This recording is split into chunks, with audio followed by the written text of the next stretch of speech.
The old house loomed, shrouded in shadow, its presence almost palpable in the still night air. Dust caked the windows, obscuring the interior, as if the house itself was hiding its secrets.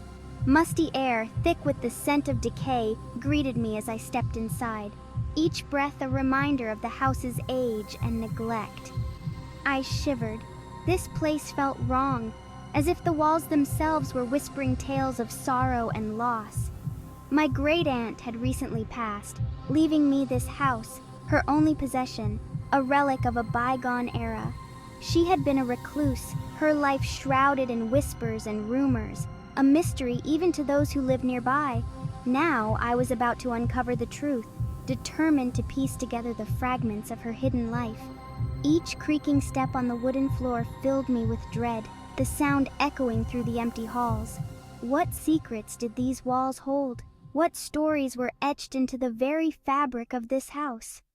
As dusk settled, shadows danced across the walls, creating eerie shapes that seemed to move with a life of their own.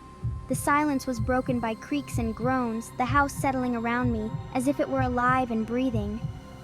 I felt a presence, unseen eyes watching my every move, a chill running down my spine. Fear tightened its grip, whispering that I was not alone, that something or someone was lurking in the shadows, waiting. Nightfall brought an eerie chill, wrapping the world in a blanket of darkness.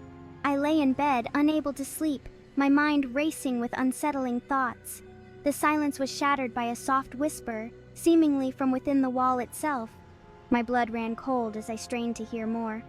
I listened intently, my heart pounding against my ribs, each beat echoing in the stillness. "Help us!" the whisper pleaded, barely audible, yet filled with a haunting desperation. I sat up in bed, fear gripping me tightly, my breath coming in shallow gasps. Was it my imagination, or was something truly trapped within these walls seeking release? Curiosity warred with terror, urging me to uncover the source of the voice, yet I hesitated, paralyzed by fear. The whispers continued each night, growing stronger, more desperate, filling the air with an unspoken dread. They seemed to emanate from a particular wall in the living room, a wall that now held a sinister presence. I touched the cold, damp surface, feeling a strange vibration beneath my fingertips, a pulse of something unknown. There was something behind it. I was sure of it, something that needed to be uncovered no matter the cost. Driven by a morbid curiosity, I tore at the faded wallpaper, my fingers trembling with anticipation. Dust and plaster rained down as a section ripped free, revealing a small wooden door hidden behind layers of neglect. My heart raced. This was no ordinary house. This was a prison, a place where secrets had been buried for years. The door creaked open, revealing a narrow passage, hidden within the walls, untouched by time.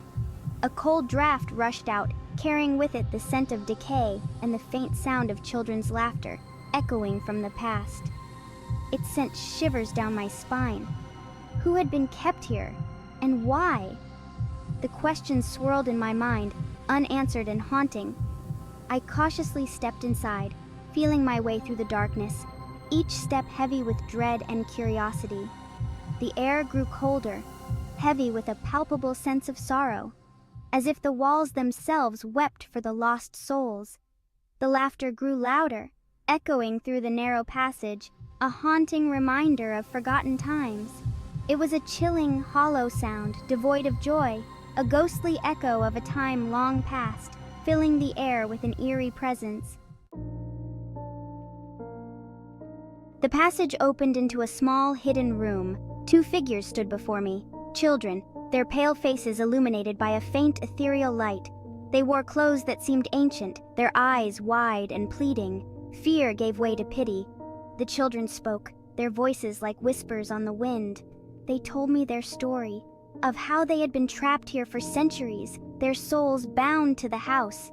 Their parents, they claimed, had hidden them away, fearing some unknown danger.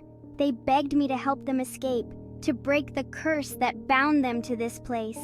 Their pleas tugged at my heart. I had to help them, but how? The children led me deeper into the hidden rooms, their laughter echoing behind me. They spoke of a ritual, a way to sever the ties that bound them. But as we walked, a coldness spread through me, a sense of dread. I turned to see the passage had vanished.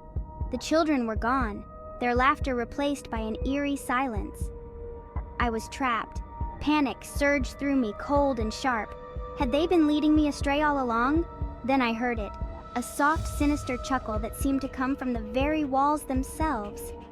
The children's laughter had been a ruse, a siren's call to lure me deeper into their prison. The walls seemed to press in, suffocating me. The air grew thick, heavy with the despair of countless souls trapped within this house. I was not the first to be lured in by the whispers, by the promise of helping lost souls. Now, I would join them, my spirit forever bound to this place. The laughter returned, echoing around me, no longer the sound of children, but of something ancient and evil. It was a chilling reminder of my fate. To be trapped here forever, another prisoner of the whisper in the walls.